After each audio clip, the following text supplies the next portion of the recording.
नमस्कार दोस्तों, आप सभी का स्वागत है शिक्षणशाला में। और आज हम बात करने वाले हैं एनसीईआरटी की 8th क्लास की बुक है अध्याय नंबर 4 जनसंख्या।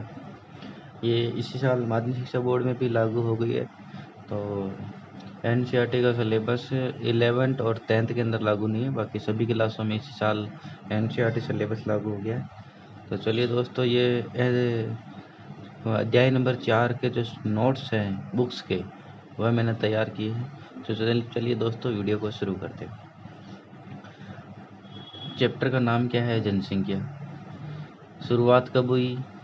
जनसंख्या की गणना करने की शुरुआत कब हुई? 1872 में। किसके द्वारा किया जाता है? जयपुर के द्वारा किया जाता है, प्रत्येक 10 वर्ष के अंतर्गत। वर्ष 2011 में कुल जनसंख्या कितनी है राजस्थान की? तो यह है 6.85 करोड़। राजस्थान की जनसंख्या है ये। और ये भारत का कितना हिस्सा है? 5.7%। भारत की कुल जनसंख्या का 5.7% हिस्सा राजस्थान का है। अब जो राजस्थान की वृद्धि दर है 2011 में, वह क्या है? तो कुल वृद्धि दर तो 21.31% है। और सर्वाधिक वृद्धि दर वाला जिला कौन सा है? बाड़मेर। उसके बाद कौन सा है? जैसलमेर। तो बाड़मेर में 32.5% वृद्धि हुई है। और न्यूनतम कौन सा है? न्यूनतम है श्री गंगानगर, 10% वृद्धि। गंगानगर के बाद कौन सा है? झुंझुनू। तो चलिए दोस्तों, इसको हम मैप के माध्यम से समझने का प्रयास करते हैं ताकि आपको भी आसानी से याद हो जाएगा। तो वृद्धि दर सर्वाधिक कहाँ है? सर्वाधिक वृद्धि दर है बाड़मेर के अंदर। यहाँ है सर्वाधिक वृद्धि दर, और वह भी कितनी है? बाड़मेर में कितनी है? 32.5। इसके बाद जैसलमेर में है, ये 1 नंबर है और ये 2 नंबर है। उसके अलावा दूसरा नंबर पर कौन सा है? श्री गंगानगर। गंगानगर में कितनी है? गंगानगर में कितनी है? गंगानगर में 10% है। और इसके बाद कौन सा है?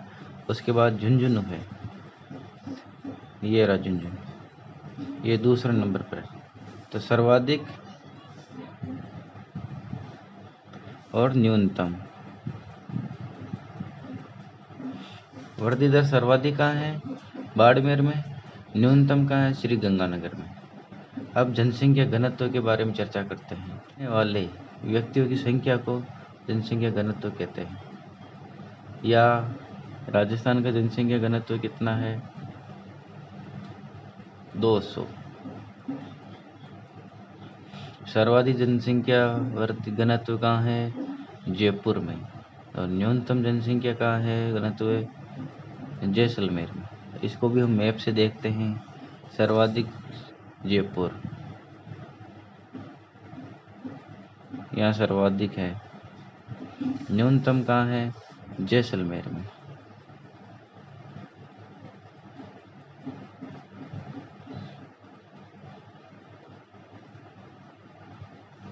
सर्वाधिक जयपुर, न्यूनतम जैसलमेर।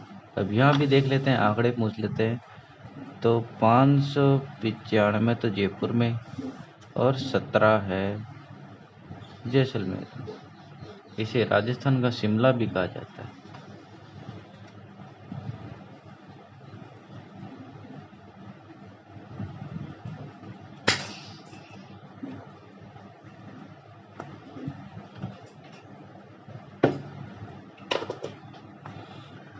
उसके अलावा लिंगानुपात,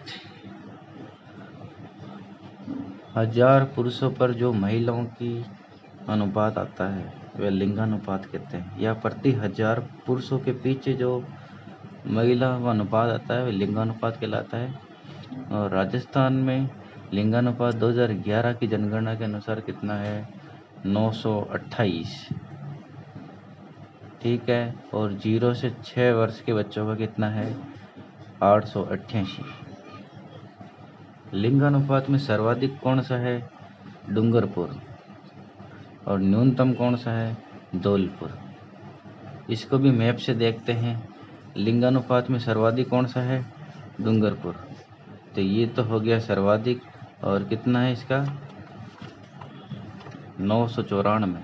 डूंगरपुर का कितना है लिंगानुपात? 994।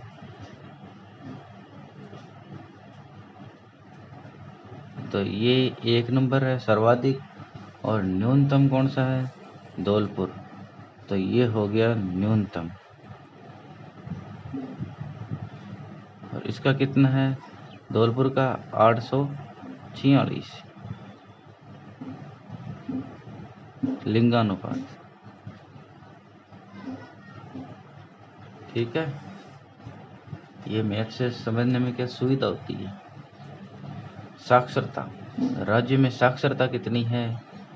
2011 की जनगणना के अनुसार राजस्थान में कुल साक्षरता है 66.11, और सर्वाधिक जो साक्षरता है वह कहाँ है? कोटा, 76.6% सर्वाधिक। न्यूनतम कहाँ है? जालोर में। ये ओवरऑल राजस्थान का है, इसमें महिला और पुरुष का बाद में आएगा। तो महिलाओं में कौन सर्वाधिक और पुरुषों में कौन सर्वाधिक है, उसके अलावा न्यूनतम कौन है? तो सर्वाधिक कहाँ है? कोटा में।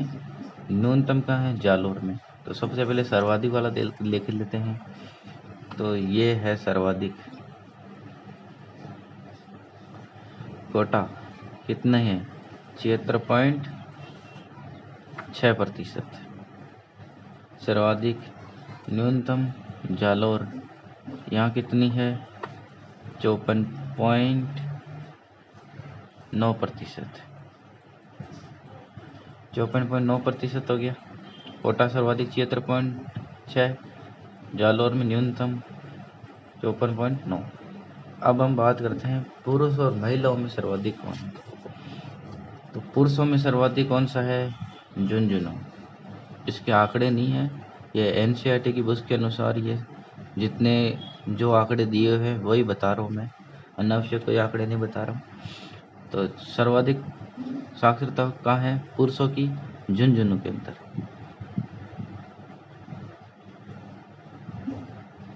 झुंझुनू के अंदर सर्वाधिक साक्षरता है, और न्यूनतम कहाँ है? महिलाओं की कोटा के अंदर। ये सर्वाधिक भी यही है, और महिलाओं के अंदर न्यूनतम भी यही है। न्यूनतम कहाँ है महिलाओं में? कोटा।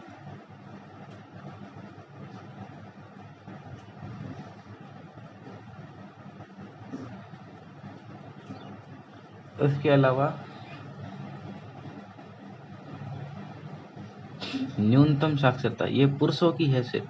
सर्वाधिक वाला है कि सर्वाधिक साक्षरता पुरुषों की कहाँ है? झुंझुनू में। और सर्वाधिक साक्षरता महिलाओं की कहाँ है? कोटा में। अब न्यूनतम की बात करेंगे कि न्यूनतम पुरुष साक्षरता कहाँ है और न्यूनतम महिला साक्षरता कहाँ है। तो न्यूनतम पुरुष साक्षरता कहाँ है? प्रतापगढ़ में। तो ये हो गया प्रतापगढ़। यह है न्यूनतम पुरुष साक्षरता।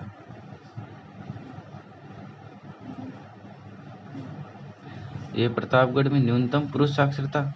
और उसके अलावा न्यूनतम महिला साक्षरता कहाँ है? जालोर। तो जालोर पुरुषों में भी न्यूनतम है और महिलाओं में भी न्यूनतम है। उसके अलावा हम बात करते हैं कि सर्वाधिक और न्यूनतम में भी जालोर सबसे नीचे है। तो जालोर महिलाओं में भी सबसे न्यूनतम है।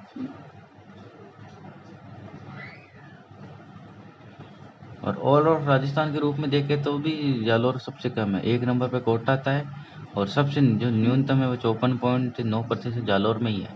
उसके अलावा महिलाओं के अंदर जो सबसे न्यूनतम है वो जालोर में है, और महिलाओं में और न्यूनतम पुरुषों में कहाँ है? प्रतापगढ़। और सर्वाधिक पुरुषों में कहाँ है? झुंझुनू। और सर्वाधिक महिलाओं में कहाँ है? कोटा। ठीक है दोस्तों, अब हम नगरीय एवं ग्रामीण जनसंख्या के बारे में अध्ययन करते हैं कि नगरीय एवं ग्रामीण जनसंख्या कहाँ है। सर्वाधिक नगरीय जनसंख्या कोटा के अंतर्गत है, और न्यूनतम नगरीय जनसंख्या डूंगरपुर में। सर्वाधिक कहाँ है? ये रहा कोटा, यहाँ सर्वाधिक नगरीय जनसंख्या है। और न्यूनतम कहाँ है? न्यूनतम डूंगरपुर के अंदर, यहाँ न्यूनतम है नगरीय जनसंख्या।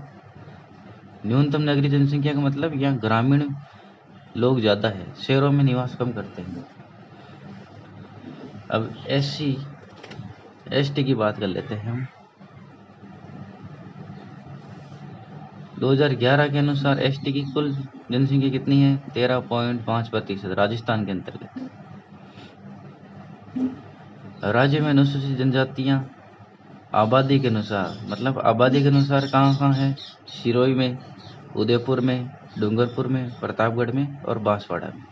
इसको हम मैप से देखते हैं तो कैसे है? ST सबसे कहाँ फैली हुई है? मतलब सिरोही,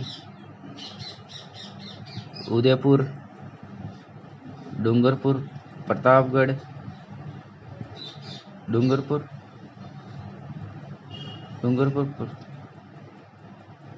बांसवाड़ा और प्रतापगढ़।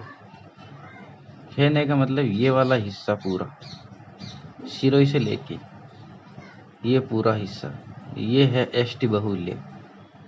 यह सर्वाधिक ST रहती है, अनुसूचित जनजाति। ये ST का है पूरा इलाका, जिसमें सिरोही, उदयपुर, डूंगरपुर, बांसवाड़ा और प्रतापगढ़। ठीक है।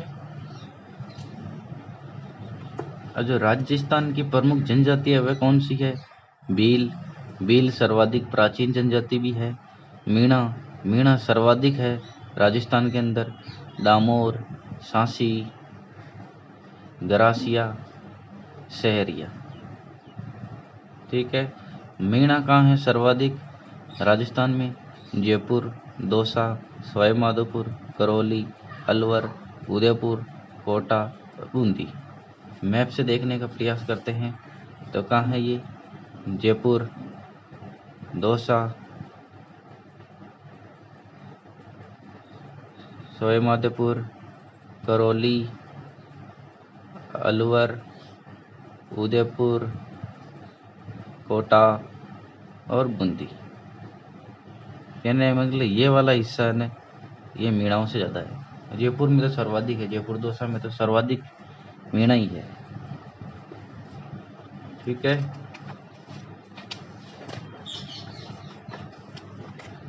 अब हम भीलों की बात करते हैं। भील सर्वाधिक कहाँ है?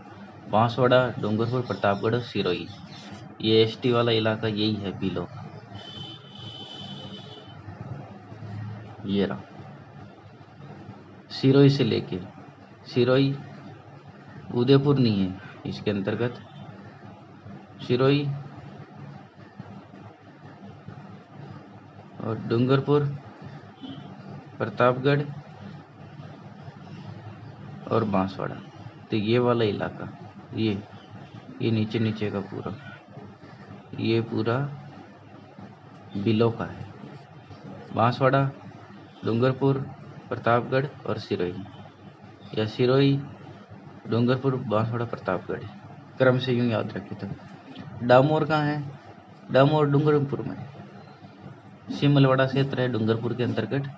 यहाँ पर कोई सिमलवाड़ा क्षेत्र है जहाँ पर डामोर जनजाति सबसे ज़्यादा रहती है। गरासिया सिरोही के अंतर्गत है, आबू रोड, पिंडवाड़ा, तहसीलों में। उसके अलावा गरासिया कहाँ रहते हैं? डूंगरपुर, उदयपुर, पाली की सीमा पर गरासिया निवास करते हैं। सांसी कहाँ है सबसे ज़्यादा? सांसी भरतपुर के अंतर्गत।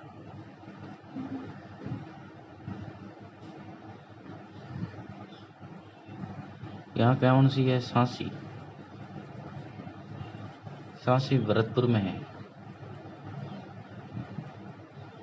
एक नोट्स के रूप में है कि शहरी जनजाति को भारत सरकार ने आदिम जनजाति समूह की सूची में शामिल किया है। मतलब शहरी जनजाति को भारत सरकार ने आदिम जनजाति मान लिया गया, ये इम्पोर्टेंट है। और शहरिया निवास कहाँ करते हैं? बारां में, और बारां की कहाँ? शाहबाद और किशनगंज तहसीलों के अंतर्गत। तो ये NCERT की बुक से जो नोट्स बनाए हैं वह मैंने स्पष्ट कर दी है, और उम्मीद करता हूँ ये वीडियो आपको पसंद आया होगा। मैप से मैंने समझाने का पूरा प्रयास किया है। जल्द ही आगे का एक नया वीडियो डालूँगा, और मेरे इस चैनल को सब्सक्राइब कीजिए, लाइक कीजिए। आज के लिए दोस्तों इतना ही। नमस्कार।